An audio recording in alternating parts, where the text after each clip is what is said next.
प्रिय दर्शकों, नमस्कार। एक बार फिर से उपस्थित हूं आप सबके सामने विश्लेषण जन्म कुंडली का इस कार्यक्रम के अंतर्गत। आज जो आपके सामने कुंडली लेकर के आया हूं, ये कुंडली आई है मेरे पास कोलकाता, वेस्ट बंगाल से। शुरू करते हैं आज का कार्यक्रम बिल्कुल मुद्दे की बात पे। सबसे पहले बात करेंगे इनकी जन्म कुंडली के पंचांग से। आपका परिचय करा दूं, पौष माह में जन्मे हैं, है ना, और उत्तरायण शिशिर ऋतु, मंगलवार, शुक्ल अष्टमी। उत्तरायण में जन्मे हैं, इस वजह से जितने भी जन्म कुंडली के शुभग्रह होंगे वो सब क्या होंगे, बली हो जाएंगे। और जब शुभग्रह बली होंगे तो व्यक्ति के जीवन में शुभ लक्षणों का आधान हो जाता है, शुभ लक्षणों का प्रभाव बढ़ जाता है।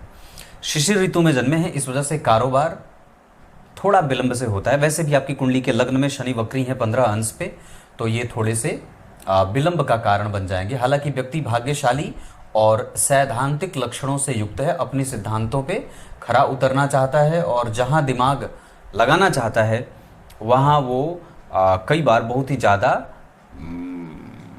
मतलब पूरे मनोयोग से दिमाग लगाता है। जो भी काम करेगा पूरे मनोयोग से करेगा। मंगलवार को जन्मे हैं और मंगल इस कुंडली के लिए एकादशवें भाव के साथ साथ छठवें भाव के स्वामी हैं। मिथुन लग्न की कुंडली के लिए सबसे कमजोर ग्रह के रूप में यही ग्रह जाने जाते हैं, जबकि सप्तम भाव के स्वामी होकर के देवगुरु बृहस्पति इस कुंडली के बाधकेश बनते हैं। लेकिन सप्तम भाव बली है और गुरु से दृष्ट है।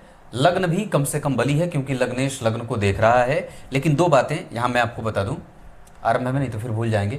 यहाँ सप्तम भाव में जो सूर्य बुध बैठे हैं ये, और गुरु की जो दृष्टि पड़ रही है इस भाव से चौथे घर में चंद्रमा मंगल और लग्नेश का सप्तम भाव में बैठना, इन चारों चीजों का परिणाम क्या होगा? सबसे पहला, पत्नी जो होगी वो बातूनी होगी, ज्यादा तर्क करने वाली होंगी। दूसरा, विवाह के बाद भी व्यक्ति को कोई ना कोई पसंद आता रहता है, विवाह टूटने वगैरह का योग नहीं है। और चौथा कि व्यक्ति का विवाह बहुत ही लक्ष्मी संपन्न घर में होता है, ये अच्छी बात है। मंगलवार के बाद बात करते हैं, मंगल की ही चर्चा कर दूं तो दशम स्थान में दिग्बली है, चंद्रमा के साथ मंगल का बैठना, अगले घर में राहु और शनि और मंगल का एक दूसरे को देखना, मतलब मंगल की चौथी दृष्टि शनि पे, शनि की 10वीं दृष्टि मंगल पे। अब मैं आपको एकदम बिल्कुल विश्वास के साथ ये बात कह रहा हूं कि यहां इस कुंडली में जो शनि और मंगल ने एक दूसरे को देखा है तो व्यक्ति के जीवन में जो भी विषम परिस्थिति, चाहे करियर को लेकर के, चाहे पिता के स्वास्थ्य को लेकर के, चाहे उसके जीवन में जो विपरीत परिस्थितियों का निर्माण होता है, वो चाहे जितना भी होगा, ये सब इसी शनि और मंगल के कारण होगा। और जो व्यक्ति को मेहनत करनी पड़ रही है वो सिर्फ इसलिए करनी पड़ रही है क्योंकि केंद्र में ही शनि मंगल का प्रभाव है। लग्न पे मंगल का प्रभाव, मंगल की दृष्टि है चौथी, शनि बैठ गए, अष्टमेश भी होते हैं, मिथुन राशि में बैठे हैं, विषम संख्या की राशि है, पुरुष की कुंडली है, वायु तत्व का लग्न बना है, वायु तत्व का ग्रह लग्न में बैठा है। इस वजह से प्रोग्रेस तो बहुत अच्छा हो जाएगा, व्यक्ति कम मेहनत पे ही सफल हो जाता है। लग्न पे केतु की दृष्टि, मंगल की दृष्टि, सूर्य बुध और शनि का प्रभाव, और साथ ही साथ लग्न इसके ऊपर गुरु का प्रभाव, मतलब ये कुंडली बहुत ही एक स्ट्रेंथ वाली हो जाएगी और कंफ्यूज भी होगी। क्योंकि जब लग्न पे मंगल का प्रभाव होगा, लग्नेश बुध के ऊपर जब गुरु की दृष्टि होगी तो व्यक्ति कन्विंसिंग कैपेसिटी वाला होगा, वो बाजार की समझ रखने वाला होता है, अपना माल कैसे किसी को बेचना है ये इसे बहुत अच्छे तरीके से आता है। और सूर्य और बुध और भाग्य भाव के स्वामी का लग्न में बैठना, एक दूसरे को क्रमशः जो देख रहे हैं सूर्य बुध और शनि, और गुरु की दृष्टि जो सूर्य पे है, केतु की दृष्टि जो लग्न पे है, मंगल की दृष्टि जो लग्न और अष्टम भाव के अधिपति शनि के ऊपर है, ये सारी चीजें व्यक्ति को उच्च शिक्षा की तरफ ध्यान ले जाने वाली बन रही हैं। साथ ही साथ MBA और फिनांस से जोड़ करके काम करने वाला बना रही है। मार्केटिंग, क्योंकि वायु तत्व का लग्न बना है और पुरुष की कुंडली जब विषम संख्या की राशि निर्मित करती है लग्न में तो इसे और भी ज्यादा श्रेष्ठ कहा जाता है। सप्तम भाव यहाँ बाधक भाव होता है क्योंकि केंद्र में द्विस्वाभाविक राशि बनी है। केंद्र के सप्तम भाव में सूर्य और बुध निर्बल होते हैं, उनका दशम स्थान में बैठना करियर को ऊंचाइयां देता है। लेकिन जन्म कुंडली के फिर भी दशम स्थान में चंद्रमा और मंगल का बैठना कई बार व्यक्ति के जीवन को थोड़ा देर से ही सही पर लक्ष्मी संपन्न तो अवश्य बना देता है। मैंने अभी पूर्व में एक बात कही थी कि इस कुंडली के लिए सबसे कमजोर ग्रह के रूप में मंगलदेव जाने जाते हैं। मिथुन लग्न की कुंडली के लिए जब वो दशम स्थान में बैठेंगे तो कारोबार में संघर्ष और प्रतियोगिता देंगे। इसके साथ साथ पिता को रोग और माता के और पिता के बीच में सामान्यतया छोटे मोटे मतभेद भी देते हैं, पर एक उसका फायदा ये हो जाता है कि व्यक्ति अकर्मण्य नहीं होता है, वो अपने बल पे बहुत सारी चीजें करना चाहता है। इसके साथ पंचम भाव में जब केतु बैठेंगे तो व्यक्ति को अनुभवी और शास्त्रज्ञ बनाएंगे। इतना रोक करके मैं आपको फिर से वापस पंचांग पे लेके आता हूं। उत्तरा भाद्रपद नक्षत्र, इस नक्षत्र में जन्मे हैं तो पीपल के वृक्ष का जड़ थोड़ा सा काट करके तर्जनी उंगली के बराबर रविवार के दिन अपने गले में धारण करिए, या शनिवार को भी धारण कर सकते हैं। इसके दो देवता हैं, वो अहिर्बुधन्याय, अहिर्बुधन्य है ना, इस नाम के देवता हैं। इस वजह से इसके जो नक्षत्र के अधिपति हैं उत्तरा भाद्रपद के, इस कारण से व्यक्ति को अहिर्बुधन्याय नमः इस मंत्र का जप करना चाहिए। ओम अहिर्बुधन्याय नमः, ओम अहिर्बुधनाय नमः, ओम अहिर्बुधनाय नमः। इस मंत्र का जप, ये बार बार बोल रहा हूं ताकि उच्चारण गलत ना हो, तो इस मंत्र का उच्चारण करना चाहिए और यही पीपल के वृक्ष की जड़ अपने गले में शनिवार को धारण करना चाहिए। घी का दान करना चाहिए, धातु का दान करना चाहिए, तांबा, पीतल, जस्ता, सोना, चांदी, लोहा, इन सभी चीज़ों का दान मतलब लगभग कर दिया जाए। जन्मदिन पे कर दिया जाए। 30 दिसंबर आपका जन्मदिन है और आपको जन्मदिन जो मनाना चाहिए वो शिशिर ऋतु में मनाना चाहिए। पौष माह शिशिर ऋतु शुक्ल पक्ष की अष्टमी तिथि, और मतलब पौष माह में जो हिंदी का माह होगा उसमें शुक्ल पक्ष के 8वें दिन, मतलब पूरा कृष्ण पक्ष 15 दिन बीत जाएगा, उसके बाद जब शुक्ल पक्ष आरंभ होगा तो उसमें 8वें दिन आपको अपना जन्म दिवस मनाना चाहिए। उससे भी और बढ़िया चाहते हैं तो उस पौष माह में जब कभी भी उत्तरा भाद्रपद नक्षत्र आए 10 दिन 5 दिन आगे पीछे, तो आप उसी नक्षत्र में अपना जन्म दिवस मनाइए, उसका और भी ज़्यादा पुण्यफल प्राप्त होता है। बल्कि यहाँ नहीं, उस जन्मदिन के दिन अगर आप अभी आने वाला है तो ब्राह्मणों की सेवा, ब्राह्मणों को दान, पुष्प का दान, फलों का दान, लोहे का दान, मतलब लोहा अपने वजन के बराबर खरीद लिया, किसी मंदिर में दरवाजा लगा दिया, किसी मंदिर में खिड़की लगा दिया, स्टील अपने वजन के बराबर खरीद लिया, किसी मंदिर में कोई दान करवा दिया, पर नाम नहीं लिखवाना है ना। बता सकते हैं कि मैंने करवाया है ताकि लोग उससे सीखें कि हमें भी देना है। धर्म इसी से सुरक्षित होता है, दान से करने से प्रायश्चित होता रहता है। तो ये काम आप आवश्यक रूप से प्रत्येक जन्मदिन पे आवश्यक रूप से कर लीजिए। और आगे बढ़ते हैं। वरीयान योग, ये बहुत अच्छा है। इसके साथ वरीयान योग ब्राह्मण वर्ण और मनुष्य गण होगा, तो इस कारण से व्यक्ति खाओ पियो मस्त रहो के भी सिद्धांत को अपनाता है और जियो और जीने दो के सिद्धांत को भी अपनाता है। ऐसी अवस्था में व्यक्ति धर्मज्ञ होता है, क्योंकि पंचम भाव में केतु का प्रभाव है। सूर्य और गुरु एक दूसरे से जब नवम पंचम में हो जाते हैं तो व्यक्ति तत्व को समझने वाला दार्शनिक होता है, और कई बार तो वो इतना बुद्धिमान होता है कि दुनिया की समस्या को ढूंढने वाला हो जाता है, उसके अंत को ढूंढने वाला हो जाता है। जहाँ पे सारी दुनिया अंत कर देती है सोचना, वहाँ से व्यक्ति सोचना शुरू करता है ना। स्वास्थ्य में इस कुंडली को अगर कोई दिक्कत होगी तो वो पित्त से संबंधित समस्या हो सकती है, पाचन तंत्र गड़बड़ हो सकता है। वैसे मैं कुछ प्रमुख सिद्धांत इस कुंडली पे बता दूं। गुरु की दृष्टि सूर्य पे है, जो इस कुंडली के तृतीय भाव के अधिपति हैं। पराक्रम के कारक मंगल लग्न को देख रहे हैं, सूर्य पराक्रमेश लग्न को देख रहे हैं। लग्न में शनि भाग्य के अधिपति, पराक्रम का सुख मिल गया क्योंकि पराक्रम का कारक मंगल लग्न को देख रहा है, तो व्यक्ति पराक्रमी होगा। पराक्रम के स्वामी सूर्य लग्न को देख रहे हैं, इस वजह से भी व्यक्ति पराक्रमी होगा। लग्न में शनि का प्रभाव है, इस वजह से भाग्यशाली और रिसर्चर होगा। सूर्य के ऊपर गुरु की दृष्टि है, इस कारण से व्यक्ति सैद्धांतिक पक्षों पे बात करने वाला होगा, दार्शनिक होगा और चरित्रवान होगा। इतना ही नहीं, लग्न में शनि व्यक्ति को न्यायप्रिय और सुखी बनाएंगे। विषम संख्या के पापक ग्रह शनि लग्न में बुरे नहीं होते। इस कुंडली को थोड़ा कमजोर जो मैं देख रहा हूं वो कैसे देख रहा हूं, इस ग्रह को यहां बैठना चाहिए था और इन दोनों को यहां बैठना चाहिए था। ये ट्रांसवर्स जो हुआ है ना ग्रहों का, ये इस कारण से कुंडली में विलंब हो रहा है और इस वजह से व्यक्ति को लक्ष्य पाने में दिक्कत हो रही है। दूसरा, मीन राशि के ऊपर अभी चल रही है 7.5 और आपकी राशि से देवगुरु बृहस्पति तृतीय भाव में बैठे हैं, तो भाग्यशाली तो बना रहे हैं, पर कई बार उनका संघर्ष अपना बढ़ रहा है। और केतु की दृष्टि लग्न पे होने से व्यक्ति कई बार वहां दिमाग लगा रहा है जहां उसे कई बार नहीं सोचना चाहिए, क्योंकि अष्टमेश जब लग्न को देखते हैं तो ये इस तरीके की स्थिति देते हैं। एक और कारण होगा कि व्यक्ति जहां सोच रहा है वहां उसको नहीं सोचना चाहिए, या कई बार गलत चीजों पे भी उसका दिमाग जा रहा है। उसका कारण ये होगा कि 12वें भाव के शुक्र अष्टम भाव में बैठे हैं और अष्टमेश जन्म कुंडली के लग्न में बैठे हैं, है ना।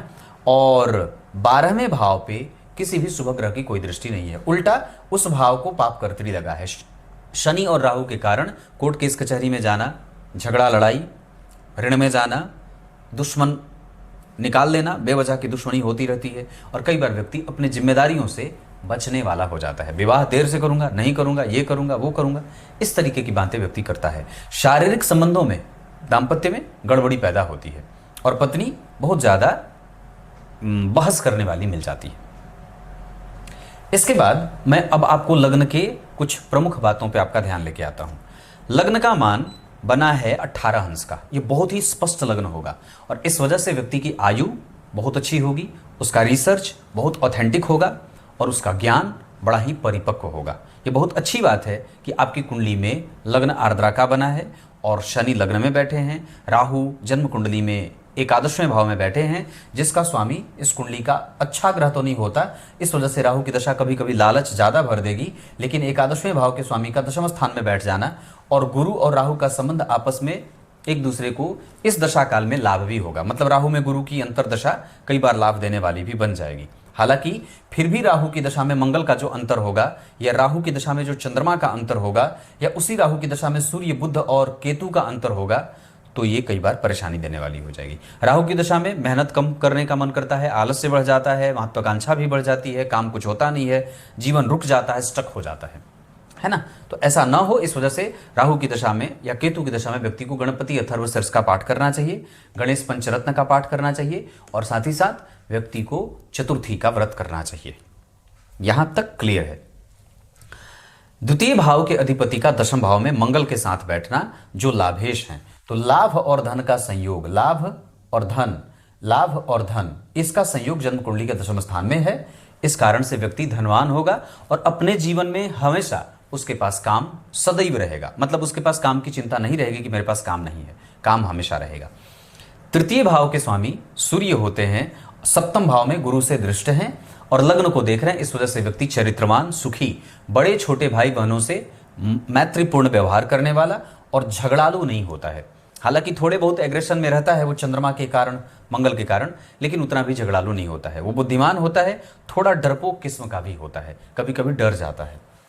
चतुर्थ स्थान के अधिपति बुध जन्म कुंडली में अपने भाव से चौथे, शनि से दृष्ट, राहु से दृष्ट, गुरु से दृष्ट और मंगल चौथे भाव को देख रहे हैं। इस वजह से चतुर्थ भाव पे बहुत सारे ग्रहों का प्रभाव है, लग्न पे बहुत सारे ग्रहों का प्रभाव है। मतलब हमारे मन बुद्धि को, माता का स्वास्थ्य बहुत अच्छा है, माता के साथ कम्युनिकेशन बहुत अच्छा है, माता की आयु बहुत अच्छी है और साथ ही साथ माता भाव के स्वामी बुध के ऊपर राहु और शनि की दृष्टि पड़ जाने से और चतुर्थ स्थान पे मंगल की दृष्टि पड़ जाने से कई बार पिता का स्वास्थ्य कमजोर हो जाता है और पिता का कारोबार अच्छा भले रहे पर वो हेडेक में फिर भी रहते हैं। इतना ही नहीं, घर परिवार में सुखद वातावरण है, ऐसे कोई गड़बड़ी वाली बात नहीं देख रहा हूं। पर एक बात है, चतुर्थ स्थान पे मंगल की दृष्टि कई बार व्यक्ति के घर में या कई बार उसकी अनिद्रा से संबंधित समस्या देने वाली हो जाती है ना। पंचम भाव के अधिपति का अष्टम में जाना ये अच्छा होगा। अगर शुभ ग्रह पंचमेश होते हैं, अष्टम भाव में बैठे हैं तो डरने घबराने की कोई बात नहीं है, हमें बिल्कुल भी चिंतित नहीं होना चाहिए। पंचम भाव के स्वामी अष्टम भाव में बैठे हैं, इसके ठीक 3 घर आगे चंद्रमा और मंगल इस भाव का बल बढ़ा रहे हैं, पंचम भाव का। पंचम भाव के ठीक पीछे सूर्य बुध पंचम भाव का बल बढ़ा रहे हैं। पंचम भाव के स्वामी जन्म कुंडली के मित्र की राशि में तात्कालिक मैत्री में नहीं बैठे होने के बावजूद अष्टम भाव पे शुक्र का प्रभाव व्यक्ति के पाचन तंत्र को गड़बड़ करने वाला और कई बार संतति से विमुख होने वाला बना देते हैं। इतना ही नहीं, पंचम भाव पे मंगल की जो 8वीं दृष्टि पड़ रही है, राहु की जो दृष्टि पड़ रही है, इस वजह से पत्नी से और कई बार विवाह होते होते टूट जाए या विवाह होने से पहले टूट जाता है, इंगेजमेंट होकर टूट जाए या विवाह के लिए रिश्ते आते हैं पर वो सटीक नहीं बैठते हैं या कई बार संतति से मतभेद होता है, संतति दूर भी जाती है। ये सब चीज़ें कब होंगी? जब व्यक्ति के ऊपर से शुक्र की महादशा चलेगी, जब व्यक्ति के ऊपर से मंगल की और राहु की महादशा अंतरदशा चलेगी। छठवें भाव के स्वामी का दशम स्थान में बैठना पिता को नौकरी करने वाला बना देते हैं। व्यक्ति पिता के कारोबार को भी संभालने वाला हो सकता है अगर पिता कारोबारी हैं तो। मतलब हम अपने वंश के कर्म को आराम से कर सकते हैं, हमारे पूर्वज जो काम करते आए हैं हम वो काम बिल्कुल कर सकते हैं। सप्तम भाव के अधिपति बलवान है, सप्तम भाव बलवान है, लेकिन ग्रह यहाँ निर्बल होकर बैठे हैं। सूर्य बुध के कारण ये स्थिति अच्छी बनी है, लेकिन समझदारी ये बात है कि ये भाव इन ग्रहों के लिए अच्छा नहीं होता है। इस भाव में शनि अच्छे होते हैं, ये सूर्य बुध या तो यहाँ बैठे होते, यहाँ होते, यहाँ होते या यहाँ होते, तब अच्छा होता। इस वजह से कई बार दाम्पत्य में मतभेद देखने को मिल जाता है। और जब जन्म कुंडली में चंद्रमा के साथ ही मंगल बैठ जाते हैं तो कुंडली चंद्र कुंडली से मांगलिक होती है। सप्तम भाव पे गुरु, सूर्य, बुध, शनि, राहु सबका प्रभाव है। इस वजह से इस कुंडली में बहुत सारे भाव बहुत सारे ग्रहों से देखे जा रहे हैं। तो मतलब हमें सावधानी से कोई भी निर्णय लेना होगा और दूसरों की देखा देखी कोई भी काम नहीं करनी होगी। अब आगे बढ़ के मैं आपको ग्रहों के डिग्री पे लेके आता हूं। पंचम से षष्ठम स्थान तक हमारी बात हुई थी। लग्न का मान 18 अंश का था, ये बहुत अच्छा है। और शनि 15 अंश के बैठे थे, ये भी बहुत बड़ी बात है कि ग्रह बिल्कुल मध्य की भूमिका में है। अगर मैं आगे बढ़ के बात करूं तो गुरु 24 अंश के बैठे हैं, जो व्यक्ति को अनुभवी बनाएंगे और स्मार्ट मेहनत करने वाला बनाएंगे, कठोर मेहनती नहीं बनाएंगे। पंचम स्थान में केतु 25 अंश के बैठे हैं, 25 अंश 21 कला विशाखा नक्षत्र में, और गुरु बैठे हैं पूर्वा फाल्गुनी में। इस अवस्था में व्यक्ति के पास अनुभव बड़ा अच्छा हो जाता है और साथ ही साथ मंत्रों के प्रति उसकी रुचि रहती है। बड़ों का आदर, अनुभव के साथ कोई बात करना, हवाई जो है वो बातें ना करना और ख्याली पुलाव न पकाना। इसके साथ सूर्य और बुध 14 अंश के सूर्य बैठे हैं 26 कला के, और बुध बैठे हैं 6 अंश 28 कला के। पर यहाँ पे दिक्कत होगी ये कि सूर्य बुध को अस्त करेंगे, लग्नेश अस्त हैं और वक्री भी हैं। इस कारण से अब व्यक्ति के रूटीन में गड़बड़ी हो सकती है और कई बार वो अपने आसपास पड़ोस के लोगों में वो एक जो पहचान होती है उसको बनाने के लिए मशक्कत करते हुए देखा जाता है। इतना ही नहीं, उसकी बुद्धि कई बार बहुत ही टाइम पे काम नहीं करती है या भ्रमित हो जाती है। इस बुध की दशा में दाम्पत्य में पत्नी के स्वास्थ्य में कमजोरी होगी और इसका कारण होगा क्योंकि बुध अस्त भी हैं और वक्री भी हैं। अष्टम भाव में शुक्र बैठे हैं 17 अंश के युवावस्था के श्रवण नक्षत्र में, और चंद्रमा बैठे हैं उत्तरा भाद्रपद के। अब जरा ध्यान से समझिए, तो शुक्र अष्टम भाव में बैठे हैं। अष्टम भाव के शुक्र 12वें भाव के साथ साथ पंचम भाव के अधिपति होके बैठे हैं। अगर ये कोई पापक ग्रह होता तो यहां पंचम भाव के सारे बुरे परिणाम जातक को मिल जाते, लेकिन ऐसा बिल्कुल भी नहीं होगा क्योंकि पंचमेश एक शुभ ग्रह है। अष्टम भाव में मित्र की राशि में बैठे हैं, भले ही तात्कालिक मित्रता में वो शत्रुता में जा रहे हैं और पंचधा मैत्री के आधार पर शुक्र और शनि मित्र होते हैं, लेकिन तात्कालिक मैत्री में वो उनसे आगे जा रहे हैं शनि। इस कारण से यहाँ शुक्र विपरीत राजयोग भी बनाएंगे। 12वें भाव के स्वामी हैं, 12वें भाव से स्वतंत्र हो जाएंगे, सम संख्या की राशि में बैठे हैं, पंचम भाव का फल ज्यादा देंगे, है ना। उनका परिणाम शुक्र की दशा में पंचम भाव का ज्यादा मिलेगा और शुक्र की दशा में व्यक्ति को संतति की प्राप्ति भी हो सकती है। इसके अतिरिक्त अगर मैं बात करता हूं या संतति का सुख भी मिलता है। नवम भाव के स्वामी दशम लग्न में बैठे हैं, इस वजह से व्यक्ति के जीवन में धर्म रहेगा। और इसका दूसरा कारण यह है कि सूर्य भी धर्म स्वरूप होते हैं, गुरु भी धर्म स्वरूप होते हैं। सत्य और असत्य को समझने की ताकत व्यक्ति में गुरु, सूर्य और शनि के लग्न और लग्नेश पे प्रभाव के कारण हो रहा है। लग्नेश के साथ सूर्य बैठेंगे, व्यक्ति को चरित्रवान बनाएंगे। लग्न के अधिपति बुध के ऊपर गुरु की दृष्टि पड़ेगी और सूर्य और गुरु का परिवर्तन बड़ा अच्छा होगा। इस वजह से व्यक्ति अपने पराक्रम पे सैद्धांतिक पक्षों का पालन करते हुए धन और अपनी दिनचर्या का पालन करता है, मतलब अच्छी बात है ये। दशम भाव में चंद्र मंगल योग और गुरु और सूर्य का परिवर्तन राजयोग, भाग्य के स्वामी का लग्न में भाग्यशाली योग, नवम भाव के स्वामी का जन्म कुंडली में तृतीय भाव के स्वामी से दृष्ट होना, शनि और सूर्य का देखना, ये कई बार आपस में संघर्ष की स्थिति में अपनी दशा काल में लेके जाएंगे। एकादशवें भाव के साथ अष्टम भाव के स्वामी का दशम स्थान में बैठना मंगल को दिग्बली बनाते तो हैं, पर दशम स्थान के अधिपति होकर के तीसरे भाव में गुरु के बैठने के कारण पिता से मतभेद भी देते हैं, पिता के स्वास्थ्य में कमजोरी देते हैं। लेकिन एक बात है कि व्यक्ति धन कमाएगा तो अपने पिता को धन देता है और उसका खर्च वहन करता है, इसमें कोई दिक्कत नहीं है। लाभ योग यहां बनेगा, भाग्यशाली योग यहां से बन रहा है। 12वें भाव के अधिपति का अष्टम स्थान में आना विपरीत राजयोग भी बनाएगा। पंचम भाव के स्वामी का चतुर्थ में आना सूर्य बुध का बुद्धादित्य योग बनेगा, लेकिन ये निर्बल होगा, ये कमजोर होगा, उतना बलवान नहीं होगा जितना लग्न दशम एकादशवें और नवम में होता है। क्लियर है। नवांश कुंडली में लग्न कुंडली के दशम भाव के स्वामी यहाँ के लग्नेश बनते हैं और अपने उच्च की राशि से शुक्र केंद्र में बैठे हैं, चतुर्थ स्थान में दिग्बली हैं। चतुर्थ स्थान के स्वामी अपने से केंद्र में, इस भाव के स्वामी अपने से त्रिकोण में। इस भाव के स्वामी गुरु जन्म कुंडली में त्रिकोण में, और इस भाव के स्वामी जन्म कुंडली में अपने भाव से पीछे। यहाँ शुक्र और बुध का परिवर्तन फिर भी वापस अच्छा होगा, और कई बार माता को श्वास से संबंधित बीमारी होती है, वात पित्त कफ उनका अनियंत्रित रहता है। इस कुंडली के आधार पर 12वें भाव में स्वग्रही शनि दाम्पत्य में सांसारिक सुख बढ़िया देते हैं, जबकि 9वां भाव बलवान होगा क्योंकि उस भाव का अधिपति वहीं बैठा है गुरु परम मित्र होकर के। चंद्रमा अपना प्रभाव बढ़िया बना रहे हैं। लग्न कुंडली में भी चंद्रमा केंद्र में, नवांश कुंडली में चंद्रमा वृश्चिक राशि में। इस वजह से चंद्रमा की दशा इस कुंडली में धनेश होने के कारण बहुत अच्छी जाएगी, धनवान और सुखी बनाएगी। अब ग्रहों के संबंधों पर बात करते हैं। चंद्रमा और मंगल यहाँ एकादशवें और चंद्रमा यहाँ धन, ये बहुत अच्छी बात है। सूर्य कौन है इस कुंडली के तृतीयेश, और बुध कौन है लग्नेश, मतलब व्यक्ति पराक्रम करके धन कमाएगा। यहाँ गुरु तृतीय भाव में बैठे हैं, दशम भाव के अधिपति, सप्तम भाव के अधिपति के साथ उनका संबंध बन रहा है, या तृतीय भाव के अधिपति के साथ उनका संबंध बन रहा है, इस वजह से अच्छी बात है। चंद्रमा यहाँ मीन के बैठे हैं, नवांश में वृश्चिक में बैठे, यहाँ से उठ करके वो पंचम भाव में चले गए। नवम पंचम का संबंध, चंद्रमा की दशा अच्छी होगी। सूर्य की दशा बात करते हैं। सूर्य यहाँ धनु के बैठे हैं, यहाँ बैठे हैं जन्म कुंडली में। कहाँ? सूर्य बैठे हैं पंचम भाव 5 नंबर की राशि में, यहाँ 9 नंबर में और यहाँ 5 नंबर में। यहाँ से भी त्रिकोण में नवम पंचम का संबंध बना। इस वजह से सूर्य की दशा में थोड़ी बहुत बीमारी कमजोर करेगी, पित्त से संबंधित समस्या होती है, पत्नी का स्वास्थ्य कमजोर होता है, पर बहुत ज्यादा ऐसे कमजोरी वाली बात नहीं होगी। सूर्य का अंतर भी व्यक्ति के जीवन को धन, सुखी, साहस और परिस्थितियों से लड़ने का बल देगा। मंगल लग्न कुंडली में बैठे हैं मीन राशि में, नवांश कुंडली में बैठे हैं वृश्चिक राशि में। यहाँ भी मित्र की राशि में, यहाँ अपने नवांश में त्रिकोण में, यहाँ मीन में है और यहाँ गए हैं वृश्चिक में। इस वजह से यहाँ भी केंद्र त्रिकोण का संबंध बन रहा है। तो मंगल की दशा यहाँ भी बहुत ही ज्यादा श्रेष्ठ परिणाम देने वाली होगी। बल्कि मंगल की दशा में व्यक्ति का भाग्य उदय भी होता है, भाग्य का लाभ मिलता है, उच्च शिक्षा का योग, MBA, बड़ी शिक्षाओं में व्यक्ति को सफलता मिल जाती है। विदेश गमन भी मंगल की दशा में हो सकता है। बुध यहाँ धनु के बैठे हैं और यहाँ बुध बैठे हैं वृषभ के।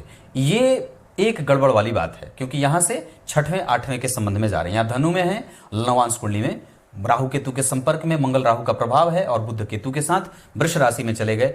इस वजह से बुध की दशा में माता का स्वास्थ्य कमजोर होगा, पड़ोसियों से अनबन होती है। इतना ही नहीं, बुध की दशा में व्यक्ति आलसी होता है, मेहनत ज्यादा करने की नौबत होती है और कई बार आपके कम्युनिकेशन पे कमजोरी देखने को मिल जाती है। उस बुध की दशा में कई बार हमें बहुत ज्यादा एक्स्ट्रा एफर्ट करने की आवश्यकता होती है, जबकि हम हो जाते हैं आलसी। गुरु की बात करते हैं। यहाँ सिंह के बैठे हैं और यहाँ बैठे हैं वृश्चिक के, तो यहाँ केंद्र में बैठे हैं। इस वजह से गुरु की दशा भी व्यक्ति को भाग्य का साथ देने वाली होगी। धनवान, सुखी, दाम्पत्य, विवाह, संतान, उच्च शिक्षा, भवन, भूमि, वाहन का सुख, और इतना ही नहीं, व्यक्तित्व का उदार होना और धर्मगत आचरण करना, धर्म में मन लगाना, ये सब गुरु की दशा में होगा। शुक्र की बात करते हैं तो शुक्र इस कुंडली में यहाँ मकर के बैठे हैं और यहाँ बैठे हैं मिथुन के। ये भी अच्छी बात नहीं है, यानी कि बुध और शुक्र की दशा इस कुंडली में पंचमेश होने के बावजूद भी थोड़ी बहुत आपके मन के मुताबिक परिणाम नहीं देगी। हालांकि शुक्र की दशा बुध की दशा से फिर भी अच्छी होगी क्योंकि नवांश कुंडली में, वो जन्म कुंडली में चतुर्थ स्थान में बैठे हैं और ये बहुत अच्छी बात होती है। शुक्र का प्रभाव अपनी दशा काल में व्यक्ति को चरित्रवान बनाएगा, सुखी बनाएगा, धन, मान, पद, प्रतिष्ठा के कारण व्यक्ति का मन शांत रहता है और भवन, भूमि, वाहन का सुख प्राप्त कराता है। इतना ही नहीं, उसका कम्युनिकेशन भी बढ़ जाता है और उसका अनुभव भी बढ़ जाता है। शनि यहाँ मिथुन राशि में बैठे हैं और यहाँ कुंभ में बैठे हैं। यहाँ भी नवम पंचम का संबंध है। शनि की दशा व्यक्तित्व को गहराई देगी, गंभीर बनाएगी, अपने कर्तव्यों का पालन करने वाली बनाएगी और व्यय को संतुलित करेगी। इतना ही नहीं, व्यक्ति को विदेशों से धन आगमन भी होता है। राहु यहाँ एकादशवें भाव में मेष राशि में और यहाँ राहु बैठे हैं जन्म कुंडली में वृश्चिक में। इस वजह से राहु की दशा में रोग जनित समस्या होती है। आत्मकारक ग्रह के रूप में अगर मैं बात करता हूं तो आपकी कुंडली में सर्वाधिक अंशों के साथ जो ग्रह बैठा है वो आपकी कुंडली के गुरु हैं और नवांश कुंडली में वो गुरु वृश्चिक राशि में बैठे हैं। वो आपको यशस्वी, गुणी, सुखी और बेहतर बना रहे हैं। इसमें कोई संदेह नहीं है कि गुरु आपकी कुंडली के बाधकेश होने के बावजूद परिवर्तन राजयोग बना रहे हैं और ये बहुत ही अच्छा जातक के जीवन को धन, मान, प्रतिष्ठा और बेहतर परिणाम देने वाले बनेंगे। नक्षत्र के आधार पर आर्द्रा, उत्तरा भाद्रपद, भरणी, श्रवण और पुनर्वसु, ये नक्षत्र किसी भी काम को करने के लिए अच्छे रहेंगे। दान पुण्य करना हो आप उत्तरा भाद्रपद में कर सकते हैं। जन्मदिन जो मनाना है वो जन्म नक्षत्र से मनाना है। इसके अतिरिक्त शुभ अंक 4 रहेगा, शुभ रंग हरा और सफेद रहेगा। धन कमाने के लिए आपकी कुंडली पूरब दिशा में जा सकती है। आप विदेशी सेवा, उच्च शिक्षा निश्चित रूप से कर सकते हैं। एमबीए और फाइनेंस से जोड़ करके कोई भी काम आप कर सकते हैं। आप बैंकिंग के क्षेत्र में भी सफलता अर्जित कर सकते हैं। ये कुंडली राजनीति में भी अच्छी दिलचस्पी लेने वाली हो सकती है। इसके अतिरिक्त इस कुंडली का सामाजिक पक्ष बड़ा ही बेहतर बना हुआ है। हमें दशाओं के बारे में मैंने बात की, पर फिर भी शुक्र की दशा में पाचन तंत्र, शनि की दशा में थोड़ा एक्सपेंस और बुध की दशा में आलस्य, शुक्र की दशा में आलस्य, ये बढ़ सकता है।